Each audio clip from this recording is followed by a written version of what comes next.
It is 1936. Hundreds of thousands of people have gathered in Nuremberg for the Nazi convention. Deep inside the rally grounds, visitors enter a room with walls covered in ancient quotes. These are not the words of Adolf Hitler.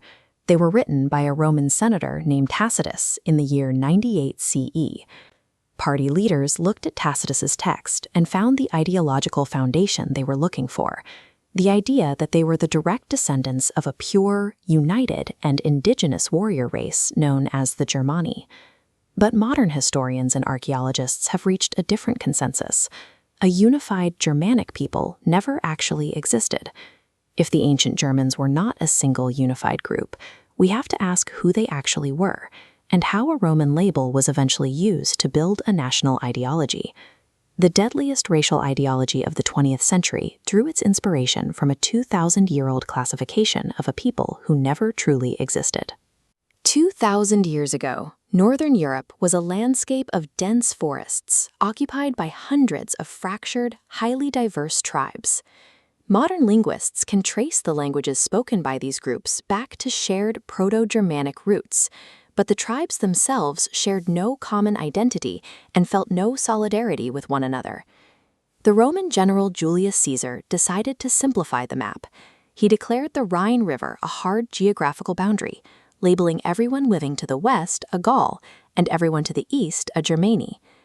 That boundary held until the year 9 AD, when a Roman-trained cavalry officer named Arminius managed to unite several disparate tribes to lead a massive, coordinated ambush.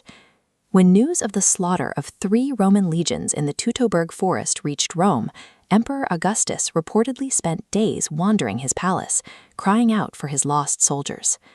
Rome immediately halted its plans for eastward expansion. The Rhine ceased to be a simple dividing line and became a heavily militarized, permanent border. Rome needed to explain why its legions could not conquer the territory east of the river.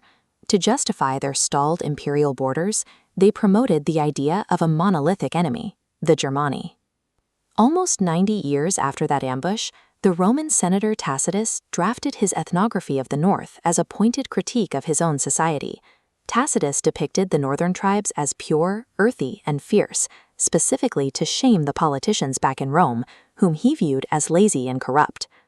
While Tacitus wrote about isolated, primitive barbarians, the actual reality of the border was fluid. The Alemanni, for instance, were a loose confederation of tribes living right along the Roman frontier. These people identified themselves as Suebi, but foreign observers insisted on the Alemanni label, and it stuck so thoroughly that Allemagne remains the modern French word for Germany. Far from being isolated, people in this region were highly Romanized.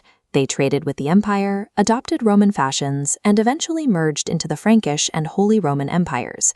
These tribes were integrated players in the development of European history. Tacitus's description of them as isolated, pure-blooded barbarians was a political fiction. That fiction lay dormant until the 15th century, when German humanists rediscovered Tacitus's text and mass-produced it for a new audience. By the 19th century, nationalists stripped the text of its Roman context, treating Germania as a factual blueprint. They extracted 3 themes: indigenous purity, connection to the soil, and a unified warrior culture. The Nazi Party used these themes to construct the Aryan myth. An ancient Roman senator's political critique provided the vocabulary for a national ideology used to justify a modern genocide.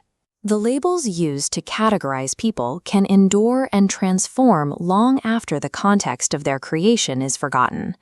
The Germani label allowed Rome to define an unconquerable frontier. Eventually, that same label provided the architecture